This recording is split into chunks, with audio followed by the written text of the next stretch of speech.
ये platform share करना पड़ रहा है, जो एक्चुअली कैरेक्टर का इतना गिरा हुआ है कि वो एक प्राइम मिनिस्टर के बाप को ढूंढ रहा है कि आप हर चीज के अंदर किसी के बाप को ढूंढ रहे हैं। ये मेरे लिए अनफॉर्चुनेट बात हो गई आज कि मुझे आप जैसे इंसान के साथ ये प्लेटफॉर्म शेयर करना पड़ रहा है।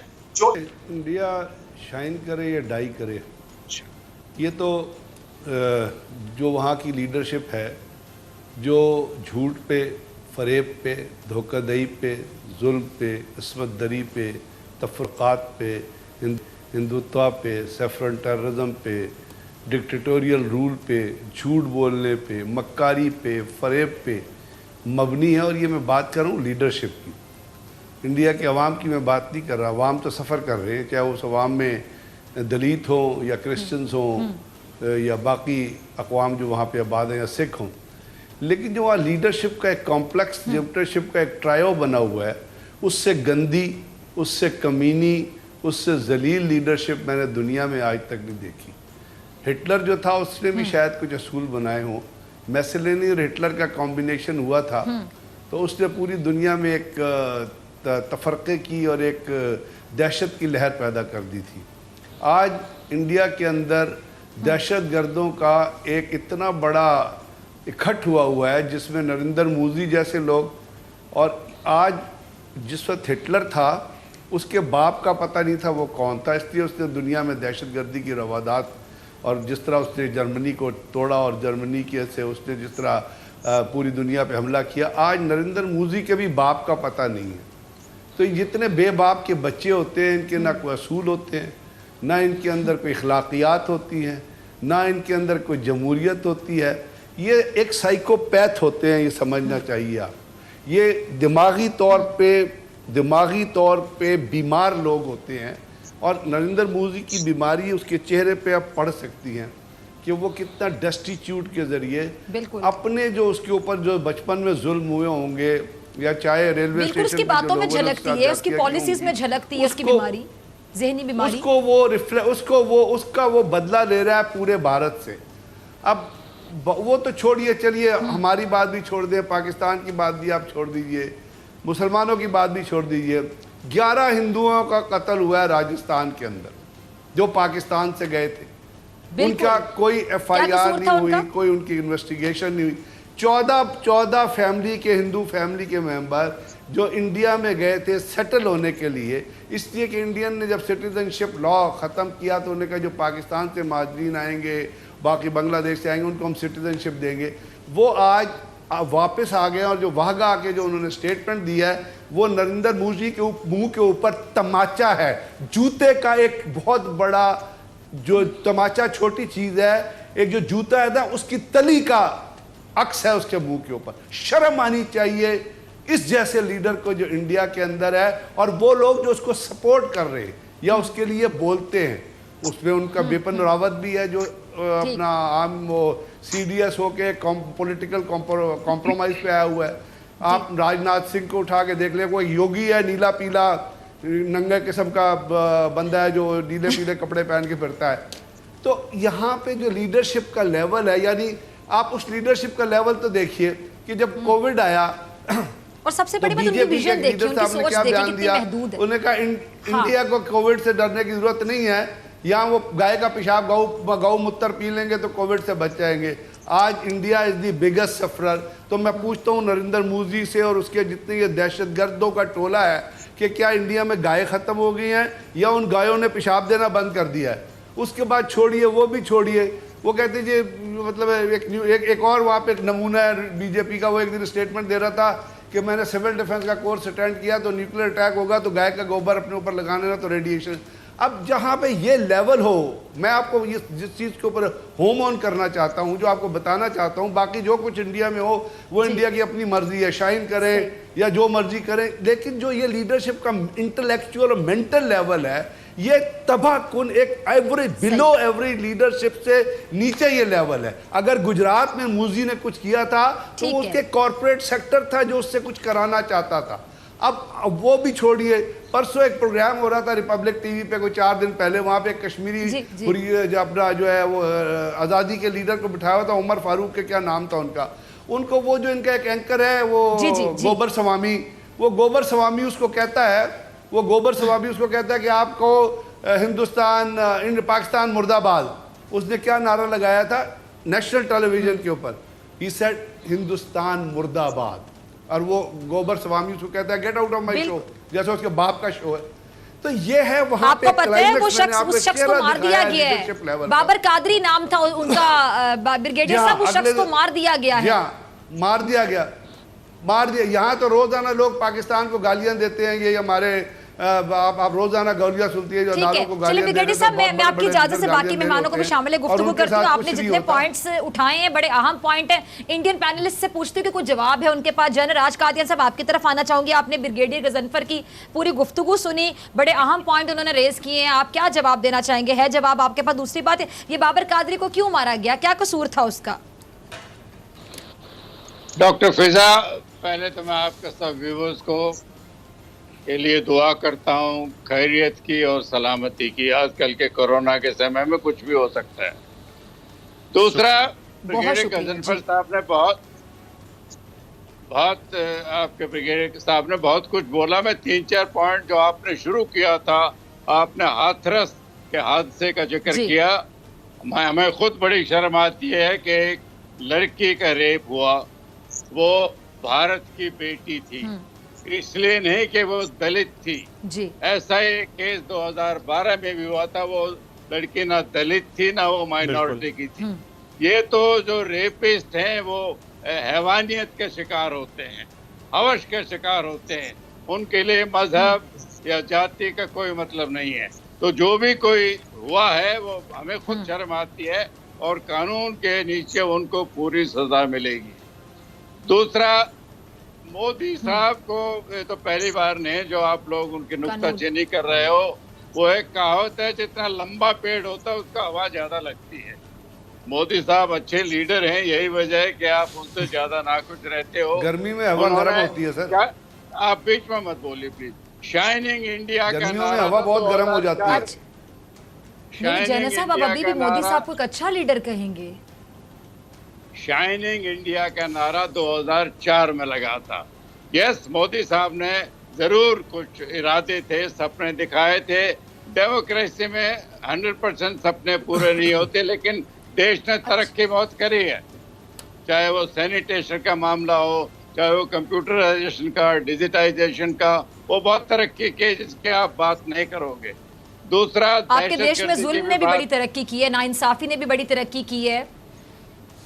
दहशतगर्दी की बात ब्रिगेडियर साहब ने की, वो मैं कंसीड करता हूँ। जितनी महारत आपको दहशतगर्दी के बारे में, हमको उतनी नहीं है। आप ज्यादा जानते हो दहशतगर्द कैसे होते हैं, क्या करते हैं। आपके साथ तो वो रहते हैं। और आखिरी बात तो मैंने पुलवामा में जो कुछ हुआ था, पुलवामा में जो आपने अपने 54 फौजी अपने मरवाए, वो क्या था? वो अमन का मामला था? वो दहशतगर्दी किसने मारे थे? आपके मुल्क में तराना बना था, ये बाहर से लोग नहीं आए हैं, ये अपने लोगों ने मारे। आपने जो कश्मीर में जो आप कर रहे हैं वो दहशतगर्दी नहीं है? झारखंड में जो आप कर रहे हैं वो दहशतगर्दी नहीं है? माओ के साथ जो आप कर रहे हैं वो दहशतगर्दी नहीं है? आप क्लासिफाई ना करें ना। हमारे यहाँ दहशतगर्दी ज़रूर दहशतगर्दी रही है, हमने उसके साथ लड़ा है, हमने तमाम इलाके को अपने कंट्रोल किया। हमारे यहाँ अब आपकी तरह वो जो झारखंड और उस इलाके में जो रेड कॉरिडोर है, हमने रेड कॉरिडोर ख़त्म कर दिए। तो सर ये इन चीज़ों को तो रियलाइज़ करें ना कि जो आपके यहाँ हो रहा है वो दहशतगर्दी नहीं है, वो अमन की बात है। जो 54 फौजी मरवा देते हैं और फिर अमित शाह कहता है। अच्छा, ये इन सवालों के जवाब में कर्नल शैलेंद्र साहब आपसे लूंगी। एक मिनट, ठीक है ब्रिगेडियर साहब, ठीक है ब्रिगेडियर साहब, आपके इन सवालों के जवाब में कर्नल शैलेंद्र साहब आपसे लूंगी। राज कादिर साहब, ठीक है, आपके पॉइंट्स आगे, मैं जरा मुनीब कादिर को शामिल गुफ्तगू कर। जी कर्नल साहब, मैं आपकी तरफ आती हूँ। ठीक है जनरल साहब, आपके पॉइंट आ गया। जी मुनीब, आप कुछ कहना चाह रहे थे, मुझे बताएं कि अभी भी वो कह रहे हैं कि नरेंद्र मोदी एक बहुत अच्छे लीडर है, मोदी एक बहुत अच्छे लीडर है। वो कह रहे हैं जी तरक्की की है इंडिया ने। इंडिया में तो सिर्फ जुल्म ने तरक्की की है, नाइंसाफी ने तरक्की की है, रेप जो उनका रेशियो बढ़ता चला गया है। बहुत ज़्यादा पॉइंट हैं जो इस वक्त ज़हन में आते हैं। सबसे पहले तो जो बात है, इन्होंने कादियान साहब ने भी इस चीज़ को कंडेम किया है। ये जो अभी हाथरस के अंदर वाक़या पेश आया है, जिसके अंदर ये दलित लड़की इसके साथ रेप हुआ, इसके साथ जिनसी ज़्यादती हुई, इसका बलात्कार किया गया, और वो भी अपर कास्ट के जो ठाकुर अपर कास्ट है उन्होंने किया। अब इसमें यहाँ तक तो हम लोगों में एक कॉमन कंसेंसस है कि जी बहुत बुरा है। मेरा ये मानना है कि देखिए ये इस तरह के जो क्राइम्स हैं वो हर जगह पे हो रहे हैं, होते हैं, पर जिससे आप डिटर्मिन करते हो कि एक कौम कैसी है वो आप उनके रिएक्शन को देखकर डिटर्मिन करते हो। एक लीडरशिप, एक गवर्नमेंट का रिएक्शन क्या है जब इस तरह कुछ होता है। अब इन्होंने जो कहा है कि लॉ अपनी हरकत में आएगा, कानून अपनी हरकत में आएगा और उस लड़की के ख़ानदान को न्याय मिलेगा, इंसाफ मिलेगा, इस बात के ऊपर मुझे बहुत ज़्यादा शक है, क्योंकि अगर आप देखिए तो ये उत्तर प्रदेश में हुआ है। अब उत्तर प्रदेश के जो चीफ मिनिस्टर हैं, जो वहाँ के मुख्यमंत्री हैं योगी आदित्यनाथ, उन्होंने अभी स्टेटमेंट दी है कि वो जो 4 बंदे हैं जिनके जो अक्यूज्ड हैं वो मासूम है। उन्होंने मासूम का वर्ड यूज़ किया है और उन्होंने कहा है कि अब सीबीआई इंक्वायरी करे उस लड़की के ख़ानदान के खिलाफ, यानी विक्टिम ब्लेमिंग, उस लड़की के ख़ानदान के ऊपर नार्को टेस्ट किया जाए ताकि ये असेस किया जाए और ये कि कहीं झूठ तो नहीं कह रहा उसका ख़ानदान। उसकी माँ जो रो रही थी, उसकी बेटी की बॉडी जा रही थी एक वैन के अंदर, पुलिस ने ज़बरदस्ती उसके माँ बाप की इजाज़त दिए बगैर उसकी बॉडी को आग लगा दी, उसको चिता पे चढ़ा दिया, जबकि उसके ख़ानदान ने एहतजाज किया था कि उसकी बॉडी को एक दफ़ा, आखिरी दफ़ा हमारे घर में आने दीजिए, और पुलिस ने नहीं सुनी, बल्कि उन्होंने झूठा कहना शुरू कर दिया विक्टिम के ख़ानदान को। और कल ये खबर आई है कि रजवीर सिंह पहलवान नाम के एक बीजेपी लीडर हैं, उन्होंने एक रैली रखवाई जिसमें 100 की तादाद में अपर कास्ट के, ठाकुर कास्ट के लोग आए हैं और उन सारों ने कहा है कि जो ये 4 मुल्जिमान हैं इनके खिलाफ कोई कार्रवाई ना की जाए, जबकि जो लोग विक्टिम के लिए प्रोटेस्ट कर रहे हैं उनके ऊपर सेक्शन 144 नाफिज कर दिया गया है और उनको प्रोटेस्ट करने से मना कर दिया है। मीडिया के अंदर भी इस रेप की कोई बात नहीं की जा रही। तो आप सबक क्या दे रहे हैं सारों को कि जब इस तरह की कोई दुर्घटना घटती है, जब इस तरह का कोई हादसा पेश आता है, तो हादसा भी नहीं है, ये रेप है। जब ऐसा कुछ होता है तो उसके अंदर विक्टिम ना बोले, विक्टिम के सपोर्टर्स ना बोले, और जिसने क्राइम किया है उसको सपोर्ट दिया जाएगा, उसके लिए रैलियां निकलेंगी, उसके ऊपर कोई पाबंदियां नहीं होंगी। और फिर आप ही का एक अपना बीजेपी का लीडर है सुरेंद्र सिंह, उसने कल कहा है कि बेटियों को संस्कार सिखाने पड़ेंगे ताकि इस तरह की जिनसी ज्यादती और बलात्कार रोके जाए। मतलब कि सारा कुछ आपने, सारा मलबा बेटियों के ऊपर डाल दिया है। जॉन से अक्यूज्ड हैं वो आपको मासूम नजर आ रहे हैं। ये वही पुरानी कहानी है जिसके अच्छा, अंदर वैसे एक और पॉइंट मेरे ज़हन में, औरतों के ऊपर मुनीब, मुझे कर्नल साहब की तरफ जाने से पहले, वैसे आपने देखा कि अक्सर ये इनके एंकर्स या ट्विटर पर आप देखिएगा कि अक्सर ना लोगों को अंग्रेजी सिखा रहे होते हैं, मतलब अंग्रेजी का बड़ा रोब झाड़ रहे होते हैं कि हिंदी से ज्यादा आप लोग अंग्रेजी पढ़ने के शौकीन है। से ज्यादा मैं क्या बात करूं, अब सिर्फ इंग्लिश बोलने से आपको लगता है कि आपने बहुत तालीम हासिल कर ली, यानी अब आप कौन सी दुनिया में रहते हैं कि आप कह रहे हैं कि लड़कियों को इस पे एक छोटी सी बात ऐड करना चाहता हूं, चेंज करने की जरूरत है। मतलब तालीम ये है, अंग्रेजी की जहां तक बात है, आईक्यू लेवल ये है, और आपका आईक्यू लेवल को तो सिर्फ अंग्रेजी बोलने से ठीक हो जाएगा। अंग्रेजी के खिलाफ भी मुहिम चल पड़ी है भारत में, अंग्रेजी बोलना या ना बोलना एक अलग चीज है। बिल्कुल, इंग्लिश एक लैंग्वेज है, बिल्कुल एक लैंग्वेज, उसकी इज्जत करनी चाहिए, उसका एहतराम करना चाहिए। लेवल या आपकी जहानत बिल्कुल नहीं जज किया जाता, ना ही इंग्लिश में अच्छे, ना इंसानियत में अच्छे। और सबसे अफसोस की बात है, इंग्लिश में कोई अच्छा हो ना हो उससे कोई फर्क नहीं पड़ता, उससे आपकी तालीम। बिल्कुल, पर योगी आदित्यनाथ जैसे क्रिमिनल्स जब वो चीफ मिनिस्टर बने फिरते हैं, सोच बिल्कुल हाँ शर्मनाक, शर्म का मुकाम है। कर्नल शरींद्र साहब, मेरे ख्याल से मुझे सवाल पूछने की जरूरत नहीं, मुनीब ने बहुत से सवाल उठा दिए हैं और आपने ब्रिगेडियर गजनफर की भी गुफ्तगू सुनी होगी, क्या कहना चाहेंगे आप? कर्नल साहब, आपके प्रोग्राम की रेपुटेशन के हिसाब से मैं चाहूंगा कि आप भी चले, मैं भी चले और बाकी पैनलिस्ट चले, और हम एक दूसरे को बात करते समय इंटरफेयर ना करें। Let us be genuinely correct. जी बिल्कुल, मेरे ख्याल से बात की कोई भी किसी की बात में नहीं बोल रहा। जी ठीक है जी, आप बात कीजिए, कोई नहीं बोलेगा, ठीक है, बारी बारी सब बोलेंगे। अच्छा जी, आप बात करें, आपकी बातों का जवाब मैं ब्रिगेडियर गजनफर साहब आपसे लूंगी, आप जरा सुनिएगा। जी कर्नल साहब, मेरा रिक्वेस्ट यही है कि अगर आप बोलने की खासियत रखते हैं तो सुनने की भी सहन शक्ति रखिए। आपने पॉइंट रेज किया है, जी प्लीज सुनाइए, शाइनिंग इंडिया के ऊपर आपने पॉइंट रेज किया है कि आपको शाइनिंग इंडिया दिखता। ये जब पाकिस्तान भारत का पार्ट था तब से एक कहावत चली आ रही है, सावन के अंधे को सिर्फ हरा ही दिखता है। इसी तरह अनफॉर्चुनेटली पाकिस्तान के अंधे को सब कुछ काला ही दिखेगा, शाइनिंग नहीं दिखेगा। मेरे को इससे ज्यादा शाइनिंग इंडिया के बारे में कुछ नहीं है। आपका एक बड़ा अच्छा पॉइंट है, आपने कहा कि आप जुल्म और नाइंसाफी की बात कर रहे हैं।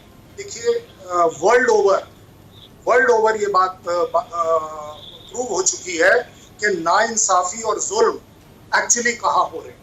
तो इस पर भी मैं डिबेट नहीं करना चाहूंगा। आपका जो ये टेररिज्म से रिलेटेड बात है और आपने वर्ड इस्तेमाल किए हैं कि दहशतगर्द, देखिए पाकिस्तान पिछले 50 से 70 साल कोशिश कर चुका है कि दहशतगर्दी को ऑफिशियली सपोर्ट दे दे, क्योंकि आपके एक्स प्राइम मिनिस्टर बोल चुके हैं, आपके एक्स प्रेसिडेंट बोल चुके हैं, तो कि आप लोग ऑफिशियली दहशतगर्दी को जानते हैं, सपोर्ट करते हैं और करते आए। तो इसलिए मैं राज कादियान सर की बात की इज्जत रखूंगा। दहशतगर्दी में आपसे बड़ा कोई डॉक्टर तो सबसे नहीं बड़ा है। इल्जाम है जो आप लगाते हैं हमेशा। नहीं, एक मिनट सुनने की। ये जो ब्रिगेडियर साहब थे, हमारी इंडियन आर्मी की रेपुटेशन है कि अफसर जो होता है he is always a gentleman, officer and a gentleman. आप बड़े छोटे किस्म के कोई नजर आ रहे हैं मुझे कि आप ढूंढ रहे हैं कि नरेंद्र मोदी का बाप कौन था। मुझे लगता है शायद आपके यहाँ अपब्रिंगिंग ही इतनी है कि आप हर चीज के अंदर किसी के बाप को ढूंढ रहे हैं। ये मेरे लिए अनफॉर्चुनेट बात हो गई आज कि मुझे आप जैसे इंसान के साथ ये प्लेटफॉर्म शेयर करना पड़ रहा है जो एक्चुअली कैरेक्टर का इतना गिरा हुआ है कि वो एक प्राइम मिनिस्टर के बाप को ढूंढ रहा है। नहीं, ऐसे जातिया की बात नहीं होगी। एक मिनट कर्नल साहब, बिल्कुल ऐसे नहीं होगी। मेरे मेहमान है ब्रिगेडियर गजनफर साहब, ये नहीं कि वो पाकिस्तान से हैं। अगर मेरा वो पाकिस्तानी पैनलिस्ट भी आपको इस तरह बात करेगा आपके कैरेक्टर पे, तो मैं उनको भी इसी तरह टोकूंगी। ये कैरेक्टर पे और ये इस तरह के शख्स के साथ बैठा है, ये मैं अपने प्रोग्राम में बर्दाश्त नहीं करूंगी। आपको देना पड़ेगा। चलिए, मैं फिर ब्रिगेडियर साहब से अपनी बातों का जवाब लूंगी। वो सुन रहे हैं, ये उनकी आला ज़र्फी है कि आप इतनी बड़ी बात कह रहे हैं, वो फिर भी सुन रहे हैं, अपनी बारी का इंतजार कर रहे हैं। ये उनकी आला ज़र्फी है। जी कंप्लीट कीजिए कर्नल साहब। सैनियत की ठेकेदारी अगर पाकिस्तान करने लगा तो मुझे बताइए पूरे वर्ल्ड का भला हो जाएगा कि आपको FATF सिर्फ टेररिज्म की वजह से फेस करना पड़ रहा है। हालांकि मेरे जैसे आदमी अभी भी कहते हैं कि अगर FATF जैसी चीज पाकिस्तान पे लगे, भगवान करे ना लगे, क्योंकि उसको मौका मिलना चाहिए कि वो इस टेररिज्म, इस दहशतगर्दी से बाहर आ पाए। जहां तक आपने बात करी है जूते और तमाचों की, तो वो मेरे को लगता है ब्रिगेडियर साहब का अपना पर्सनल स्टैंडर्ड है कि वो उसी लेवल की बात कर पाएंगे जहां तक उनकी ग्रोथ हुई है। आपने बाकी बाबर कादरी को मार दिया गया, देखिए बड़े दुख की बात है कि मतलब आपकी कर्नल रैंक पे रिटायरमेंट के बाद ग्रोथ हुई, उनकी ब्रिगेडियर रैंक पे रिटायरमेंट पे ग्रोथ नहीं देखते? जी ब्रिगेडियर साहब, चले मेरे ख्याल से मुझे आपकी तरफ आ जाना चाहिए। जी ब्रिगेडियर साहब, आप काफी देर से खामोश है। मैं आपकी आला ज़र्फी को सलाम पेश करती हूँ कि आपने इतनी पर्सनल बातें भी सुन ली। जी अब कर्नल साहब, अब आप भी जरा इत्मीनान से सुनिएगा। जी हौसला रख के सुनिएगा। जी ब्रिगेडियर साहब, मैं तो अपना लेवल है, बात नहीं करता। कर्नल साहब अब आप जरा सुनिएगा ना, हौसला रख के। कर्नल शैलेंद्र साहब, आपने उन पे पर्सनल अटैक्स भी कर दिए, उन्होंने सुन लिए बात। ब्रिगेडियर साहब का जवाब जरा सुन ले, हौसला रख के। जी ब्रिगेडियर गजनफर, मैं पर्सनल बात नहीं करता, मैं तारीख की मैं तो तारीख की बात करता हूँ। तारीख मेन कैंप में हिटलर के बारे में कहती है कि उसके बाप का पता नहीं। हमने नरेंद्र मोदी साहब के नाम, बाप का नाम नहीं सुना, हमने कह दिया वालिद साहब का पता नहीं। अब ये अपना महात्मा गांधी को क्या कहते हैं कि बाप का जिक्र न करें। महात्मा गांधी को बापू कहते हैं ना। चुप करें अब, चुप करें, मेरी बात सुने, मेरी बात सुने अब, मेरी बात सुने अब, मेरी बात सुने। साहब देखिए, आपने खुद ही प्रोग्राम के आगाज में कहा कि किसी को टोका ना जाए, लेकिन आप टोकना शुरू कर देते हैं, दरमियान में इंटरप्ट करते हैं। मतलब अपनी बात से वो कर रहे हैं ना, आप जो अपने स्टैंडर्ड सेट कर रहे हैं दूसरे के लिए उसको सेट रखिए ना प्लीज। वो बीच में नहीं बोल रहे थे, वो बीच में नहीं बोल रहे थे। मुझे आपकी बात बुरी लगी, मैंने आपको रोका कि उनके किरदार पर ना जाए। मेरी आप बात सुने, मेरी बात सुने। कर्नल शैलेंद्र प्लीज जरा बात सुन लीजिए। मेरी बात सुने। मैंने बांग्लादेश जाके नहीं कहा था, मैंने बांग्लादेश जाके नहीं कहा था, मुझे फिर मैंने बांग्लादेश जाके नहीं कहा था कि मैंने आपके प्राइम मिनिस्टर ने बांग्लादेश जाके ऑन रिकॉर्ड ये कहा था कि मैंने पाकिस्तान तोड़ने की मूवमेंट में हिस्सा लिया है। पहली बात तो आप कर्नल हैं, आपको तारीख का ही नहीं पता। शर्म, बस सबसे बड़ी बात शर्म की बात यह है कि आपको तारीख का नहीं पता। आप कहते हैं कि पाकिस्तान जब भारत का हिस्सा था, आपने तारीख पढ़ी है कभी? इतने दिन क्या करते रहे हैं? पाकिस्तान कभी भारत का हिस्सा नहीं था, ये एक सब कॉन्टिनेंट था। ये यहाँ पे हिंदुस्तान नाम की कोई चीज, भारत नाम की कोई चीज नहीं थी। ये सब कॉन्टिनेंट था, सब कॉन्टिनेंट डिवाइड हुआ और सब कॉन्टिनेंट डिवाइड होके एक तरफ भारत बना। आपको तो तारीख भी नहीं पता, मैं आपसे क्या बात करूं, आपसे क्या मैं बात करूं, आपको तो तारीख का ही नहीं पता है। और मैं फिर कहूंगा कि आज जो कुछ आपका जो वो चीफ मिनिस्टर कहता है या जो स्टेटमेंट नरेंद्र मोदी देता है वो दहशतगर्दी पे मबनी है, वो लोगों को इंसाइट करती है दहशतगर्दी के लिए। आप हमें कहते हैं ना, जब पुलवामा में हुआ था तो आपके मुल्क के बच्चों ने गाना बनाया था कि बाहर से कोई नहीं आया, ये अंदर से किसी ने धमाका किया, आपने 54 फौजी मार दिए अपने। कभी अपनी फौजियों की सोशल मीडिया पे, जिनको आप खाना नहीं देते, जिनको आप रोटी नहीं देते, जिनसे आप बिगाड़ लेते हैं, कभी उनकी आपने सोशल मीडिया पे अपना वो सुनिए वो क्या कह रहे होते हैं, क्या वो कर रहे। आप जो मर्जी करें अपने मुल्क में, मुझे इससे क्या गर्ज है। मैं तो सिर्फ वो बात करूंगा जो पाकिस्तान से क्या झारखंड को आपने रेड कॉरिडोर डिक्लेयर नहीं किया हुआ है, मुझे बता दीजिए। क्या सिख जो है वो आपसे आज़ादी नहीं चाहते हैं? क्या आपके कॉन्स्टिट्यूशन के मुताबिक सिख जो है आपको आप उनको हिंदू काउंट नहीं करते हैं? No doubt. तारीख की बात कर लेना। अब ये दलित लड़की के साथ क्या हुआ है अगर ना, तारीख की बात करनी है तो पढ़ के आए और तारीख की बात कर लें। सफर कर रहे हैं बेचारे। क्या आपने 11 क्या आपने आपके मुल्क के राजस्थान जोधपुर में 11 हिंदू नहीं मारे आपने जो पाकिस्तान से गए थे? क्यों मारे हैं वो पाकिस्तान से जो हिंदू गए थे? और बात करते हैं आप स्टैंडर्ड्स की, आप वो केस आईसीजे में जा रहा है, आपको पता है? गिरबान में जाके देखिए, कभी इंटरनेशनल कोर्ट ऑफ जस्टिस में जा रहा है। मेरा मानना है इंटरनेशनल क्रिमिनल कोर्ट में जाना चाहिए। हाँ, ये बात मेरे ख्याल से कि एक इंटरनेशनल लेवल के ऊपर उठानी चाहिए। और अभी ये काफ़ी दोनों पैनलिस्ट कह रहे हैं भारत से, इन्होंने कहा है कि जी मोदी बहुत अच्छा लीडर है। मेरा ये सवाल है किस तरह से, अब अभी ये खबर आई, ये आपका अपना इंटरनल कंसर्न है, लेकिन आपको आगाह कर दूं, खबर आई है पिछले महीने अगस्त में कि बल्कि अब तो 2 महीने हो गए हैं कि 24% डिक्लाइन हुआ है भारतीय जीडीपी के अंदर। और जब मैंने ये खबर पढ़ी मुझे एक बात सिर्फ याद आई कि जब पाकिस्तानी पैनलिस्ट भारतीय चैनल के ऊपर जाते थे तो तालियां बजा बजा के अर्नब गोस्वामी और गौरव आर्या गरीब आदमी का जो पाकिस्तान के अंदर रहते हैं उनका मजाक उड़ा रहे थे, तमस्खुर उड़ा रहे थे। और मैंने पहली चीज़ ये कही कि मैं मजाक नहीं उड़ाऊंगा, ये होता है तकब्बर। आप मुंह के बल करते हो। मुंह के बल कौन कह रहा है? नरेंद्र मोदी। अफसोस की बात यह है कि मेरा ये मानना है कि जो उधर गरीब किसान है, जो उधर गरीब मजदूर हैं, उनको सफ़र नहीं करना चाहिए। मैं कभी किसी का मजाक नहीं उड़ा सकता, ये बेसिक मैनर्स और इंसानियत की बात है। नरेंद्र मोदी ने एक UAPA नाम का लॉ है, एक कानून है, जो भी उसके साथ डिसएग्री करता है उसको उठाकर जेल में डाल दिया जाता है। जो अभी उमर खालिद के साथ हुआ, JNU स्टूडेंट के साथ, यहाँ तक कि JNU स्टूडेंट के साथ उन प्रोटेस्टर्स के साथ एक आपकी अभिनेत्री भी खड़ी हुई थी, अदाकारा, और उसके ऊपर झूठे इल्जामात लगा दिए हैं और उसको दिन रात आप लोग इंक्वायरी के लिए बुलाते हो। और एक पब्लिक तमाशा, दीपिका पादुकोण, वहां भी तमाशा बनाया हुआ है। आप अपने क्रिएटिव आर्ट्स इंडस्ट्री के ऊपर क्रैकडाउन कर रहे हो। एमनेस्टी इंडिया ने अभी इस पिछले हफ्ते में अनाउंस किया है कि उन्होंने अपने सारे ऑफिस भारत में क्लोज कर दिए हैं क्योंकि ये जो बीजेपी वाली हुकूमत है ये उनको बुली करती है। बाबरी वाला वर्डिक्ट जो अभी हम सारों के सामने आया, यानी 32 के 32 लोग, उन्होंने खुद अपने मुंह से माने कि उन्होंने वो डेमोलिशन की थी, उन्होंने खुद अपने मुंह से अपने जराइम माने हैं और कहा गया है कि वो कभी हुआ ही नहीं था, वो अपने आप हुआ जो कुछ भी हुआ। तो यहाँ अब तो जुडिशरी भी आपके अपने इस रियासत के साथ मिल चुकी हुई है। कोई वजह है कि जो गोगोई चीफ जस्टिस अभी रिटायर हुए हैं उनको राज्यसभा के अंदर कुर्सी क्यों दी गई? क्योंकि now the judiciary is hand in glove with the Indian state. ठीक है, ठीक है। जनरल साहब, आपने मुनीब की बात भी सुनी, ब्रिगेडियर गजनफर साहब की भी बात सुनी। मुझे बताइएगा कि बाबरी मस्जिद की शहादत एक बड़ा सानिया था, इसमें कोई दो राय नहीं हो सकती। अब उस केस में ताखीर भी हुई, इंसाफ का बाकायदा कत्ल भी हुआ आपके बड़े देश हिंदुस्तान में, भारत में। अब भारतीय अदालत ने 32 के 32 मुलजिमान को बरी कर दिया, जो कि मेरे ख्याल से इंसाफ का गला घोंटने के मुतरादिफ है कि अदालत ने कानून नाफिज से कानून आपको जहां से मिलेगा इंसाफ, उन्होंने ही इंसाफ का गला घोंट दिया, मतलब सबको रिहा कर दिया, बरी कर दिया। मुझे बताएं कि बाबरी मस्जिद के मामले पे इस डिसीजन को आप कैसे देखते हैं? डॉक्टर फिजा, मैं बड़े मुख्तसर तरीके से 4 पॉइंट के जवाब दूंगा जो आप लोगों ने पूछे। पहला, बाबरी मस्जिद का केस 28 साल चला था। फिर हमारी सबसे ऊपर वाली सुप्रीम कोर्ट ने फैसला लिया था कि यहाँ पर पहले मंदिर था, बाबरी मस्जिद बाबर के टाइम पर बनाई गई थी। उस जजमेंट को सब ने माना है, किसी ने चैलेंज नहीं किया। चैलेंज हो सकता था, उसका रिव्यू मांगा जा सकता था, लेकिन किसी ने चैलेंज नहीं किया। दूसरा, जहाँ तक आप 28 को बरी की बात कर रहे हैं, जो कोर्ट के पास एविडेंस था वो जजमेंट आया है, ये तो लोअर कोर्ट है। जो लोग इससे खुश नहीं वो इसको चैलेंज करेंगे।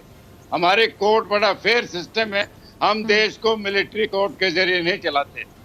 दूसरी बात, पुलवामा का जिक्र किया ब्रिगेडियर साहब ने कि हमने खुद कराया है। आपके जो चाहते आतंकवादी आपके पास बैठे हुए हैं, अजहर मासूद, उन्होंने तो 24 घंटे के अंदर अंदर उसकी जिम्मेवारी ली थी। वो लड़का हमारा जरूर था आदिल, लेकिन मेंबर था वो आपके आतंकवादी संस्था का। और ऐसा देश जिसके वजीर आजम और बीच में मत बोलिए प्लीज, मैं नहीं बोला था।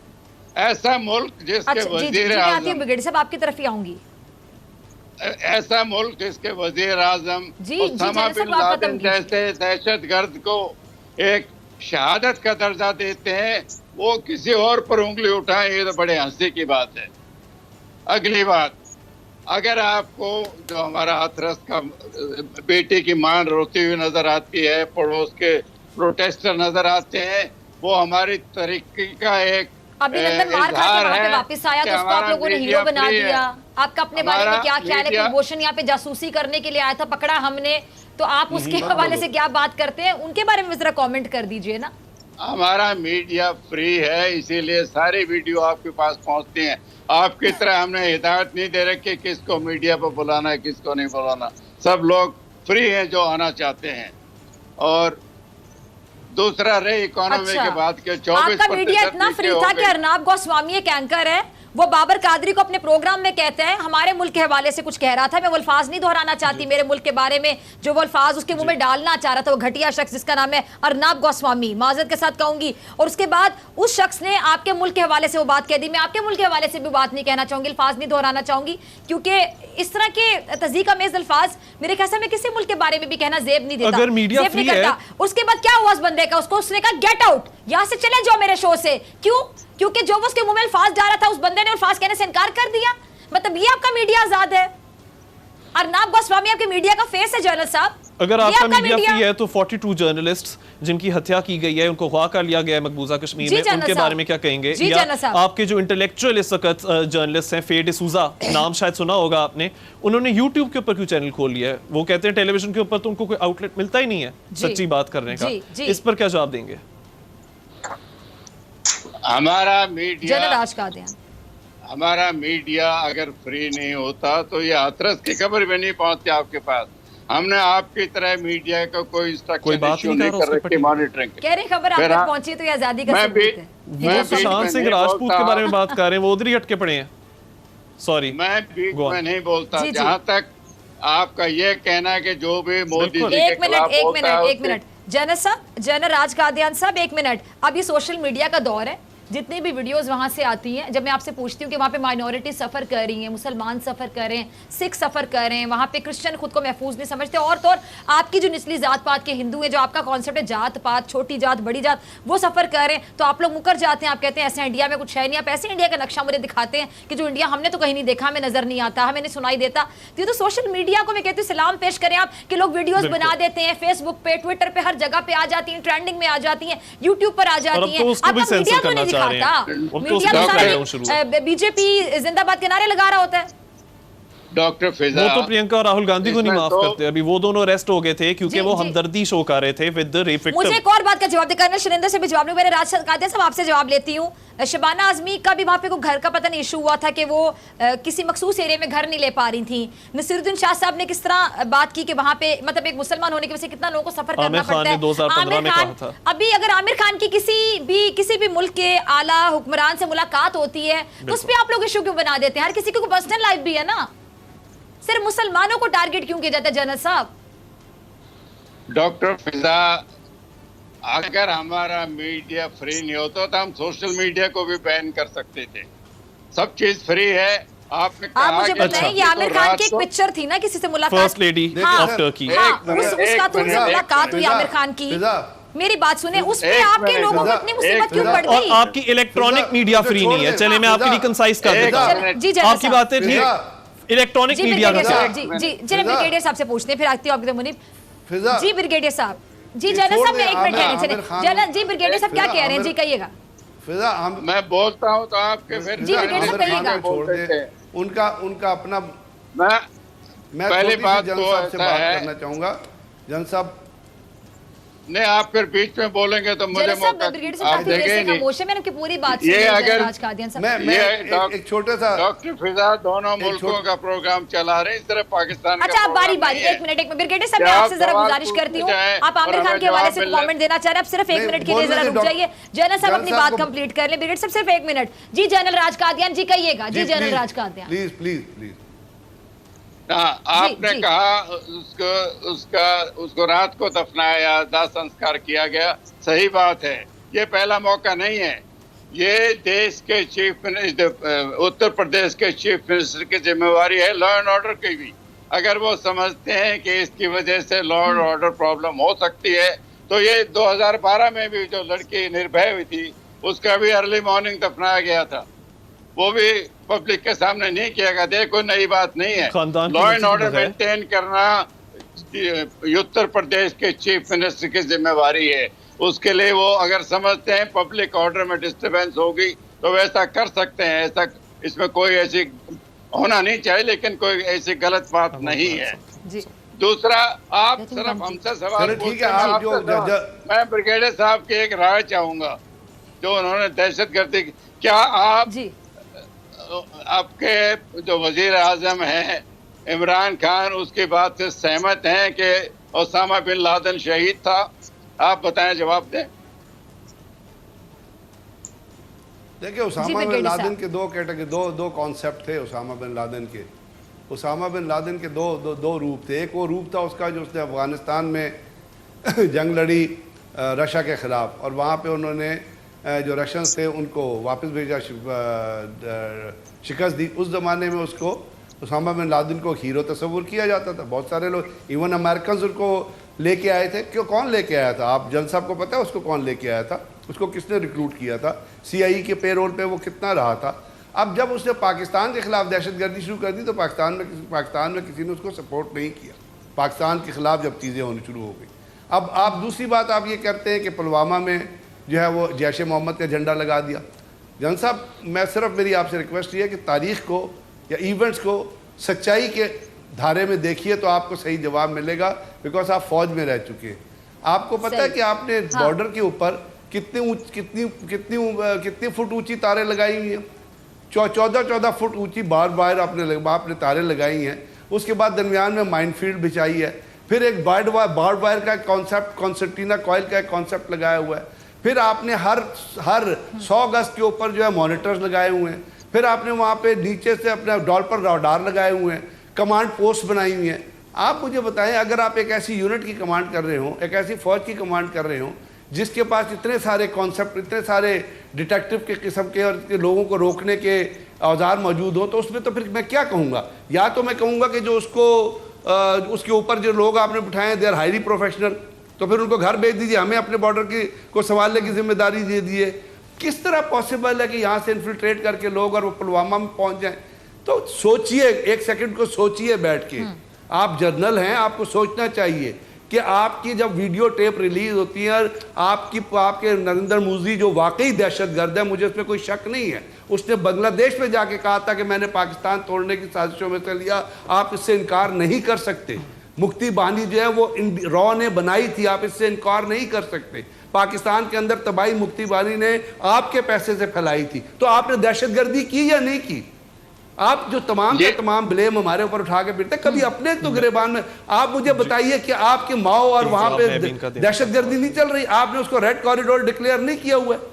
ये तो चीजें आज की है ना, अब इससे तो मुंह ना फेरिए। आप आमिर खान के साथ जो मर्जी कीजिए, आपकी मर्जी है। आप दलित लड़की को, एक दलित लड़की, 10 दलित लड़कियों को और जो कीजिए वो नरेंद्र। आप मुझे इस बात का जवाब दीजिए, आपके उस योगी चीफ मिनिस्टर, उसको शर्म आनी चाहिए, आपको उसको जूते मारने चाहिए थे। उसने क्या स्टेटमेंट दी थी? उसने कहा था कि मुसलमान औरतें जब अगर दफन हो जाएं, इससे आगे के लफ्ज मैं नहीं कहना चाहता। ये दहशतगर्दी सिर्फ तलवार से तो नहीं होती, आप लफ्जों से भी दहशतगर्दी करते हैं। आप जूते मारने की बात कर रहे हैं, योगी आदित्यनाथ जैसे जूते अगर मार दें ब्रिगेडियर साहब, तो इंडिया के हालात कादियान साहब की बात का जवाब देना चाहता हूं। वोट दिया जाए। कादियान साहब ने ये सोचना चाहिए ना। मैं उसका जवाब देना चाहता हूं पहले। मुनीब साहब जी, कुछ मुनीब हकीकत तो कुछ तो कादियान हकीकत साहब, अभी जनता आपने फेस कहा करे, कुछ कि तो योगी अपनी आदित्यनाथ गलतियों को ने देखे। लॉ कुछ को कहना फॉलो चाह रहे करते हैं, हुए जी जी ठीक जी है। कादियान साहब, आपने अभी एक बात हाँ जी। कही कि योगी आदित्यनाथ ने कानून को फॉलो करते हुए उस लड़की की चिता जला दी जिसके ऊपर उसके खानदान वाले एहतजाज करे थे। दिल पे हाथ रख के बताइए, वो माँ, और मैंने उसकी वीडियो फुटेज देखी है, इंटरनेट के ऊपर है, एनडीटीवी ने उसको ब्रॉडकास्ट किया है। वो माँ रो रही है, वो हाथ जोड़ रही है, वो चीख रही है पुलिस की वैन के आगे कि मेरी बेटी को इधर से वैन से निकालो, उसकी बॉडी को एक आखिरी दफा उसको हमारे घर में आने दो। ये कौन सा कानून है जो इस तरह से एक रोती गिड़गिड़ाती माँ को इतना तकलीफ पहुंचाता है? ये कैसा कानून है? अब देखिए, अगर मैंने आपके तकलीफ मुल्क का आपकी ये आवाज में कानून है महसूस तो की, अब मुनीब। टाइम नहीं आएगा कि आप सोचना शुरू कर दें मैंने तकलीफ आपके सवाल कि में ये महसूस क्या कर लीगल ली। सिस्टम बना है? जो महसूस करके बोला जाता है, मैंने तकलीफ आपके अल्फाज में महसूस कर ली, उनको नहीं तकलीफ हुई। मैं आपसे हैरान भी बोला परेशान नहीं जा हूं रहा कि था ये हाँ, चीज देखिए, मैं जी, आपके जैना साहब साथ का लास्ट कमेंट, हाँ जी। एक आखिरी मिनट है मेरे पास। जी जैना साहब का लास्ट कमेंट। ये देखिए, इसमें दो राय नहीं है। मैं खुद मानता हूं कि माँ को बेटी से मिलने की इजाजत मिलनी चाहिए थी, लेकिन अगर मजबूरी थी और कोई बस यूपी बात सरकार यहाँ की, खत्म हो वो जाती है। लॉ एंड ऑर्डर, हाँ। फिर आप बीच में बोल रहे यार, मैं बोलता नहीं। क्यों नहीं कैसी मिली? मजबूरी? अब दूसरा सवाल कि क्यों नहीं मिली? सरकार क्यों की नहीं मिली? जिम्मेवारी आपका लॉ देश एंड तो ऑर्डर आजाद इतनी है, उसकी आपका देश बेहुरमती। तो आजाद है, वहाँ तो कानून भी आजाद है, वहाँ तो आप कहते हैं कि इंसाफ भी है, तो क्यों नहीं मिली? जी आप चलो बोलने दो उनको यार। आप अपने मुर्दों को सबको दिन में दफनाते हो क्या? जी भुट्टो का आपने दिन में फांसी दी थी। हाँ जी, जब- क्यों नहीं